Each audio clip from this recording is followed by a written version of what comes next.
Well, another law that affects California landlords in 2025 is AB 2493. And this governs how you can charge application screening fees. I want to break down this particular law into two parts. The first part I'll call the job interview method, and the second part I'll call the Mesa method.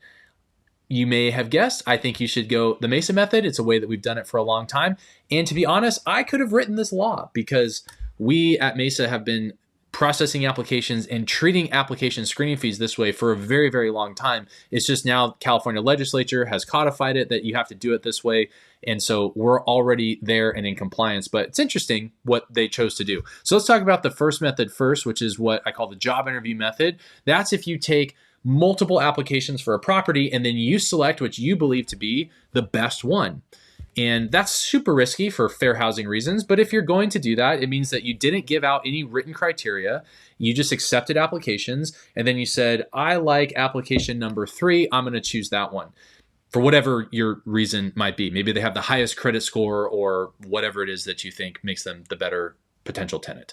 And so you select them. If you do that, then the other 4 applications that you did not select, you must refund their application screening fee.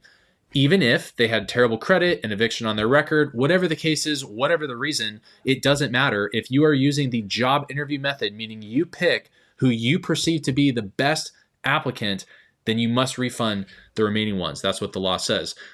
It's hopefully obvious to you, even in hearing me explain it that way, that that's a really, really bad and dangerous way to screen tenants in California. If you know anything about fair housing law, that method is rife for a fair housing claim. Strongly recommend you do not do that. You should have written objective criteria that you are able to give to anybody who inquires about renting a property from you, and then you should hold every single tenant applicant to that standard. And you should do it the Mesa way, which the law explains means that you are basically picking the first come, first processed, first qualified. That's the one who gets the unit. So if you accept, there's nothing wrong with accepting multiple applications at a time. We do that. Reason being, sometimes people give you an application and then you're trying to verify information and you can't do it. So you're calling their past landlords. You're trying to verify their income, whatever that looks like. And you're having a hard time, and maybe you're waiting on them to give you more information, or you're waiting on a past landlord to call you back. I don't want to be hamstrung while I just hold this property off the market as I'm trying to go through this one other application. So I'll accept multiple and I'll process them all simultaneously in order. So application 1 comes in, I go as far as I can with that application until I hit a block where I'm waiting on more information from the applicant. I move to the second one, and so on and so forth. And so then somebody calls me back from application 3. I go, great, I can go back to there, and okay, the rental history is now verified, and whatever it is that you're doing, you're processing multiple applications simultaneously.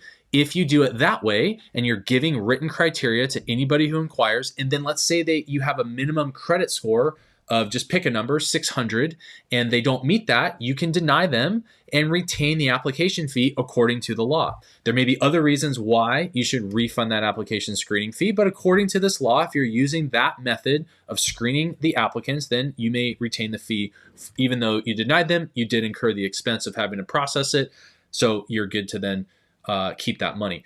Then once you've selected an application that you're actually going to move forward with, then you can offer the other remaining applicants that were not yet denied, but maybe not yet fully processed, you can offer them to transfer their application over to any other units you have available or homes you have available.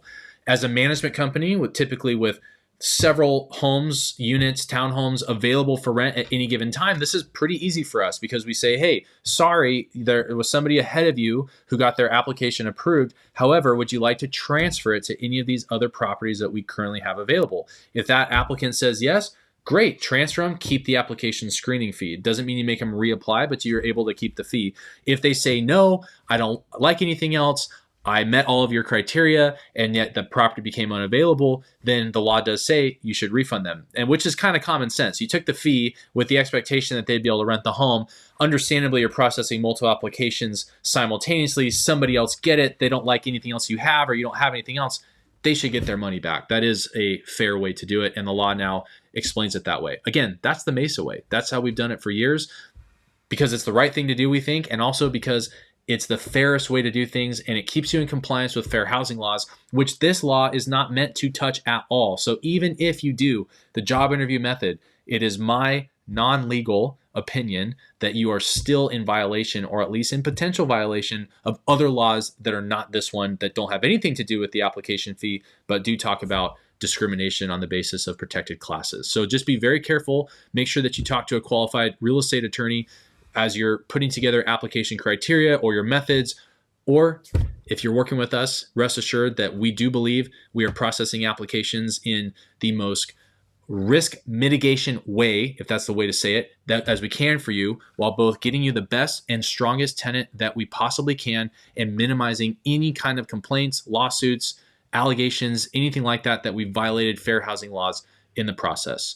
Hopefully that helps you stay in compliance, and good luck with screening your applicants.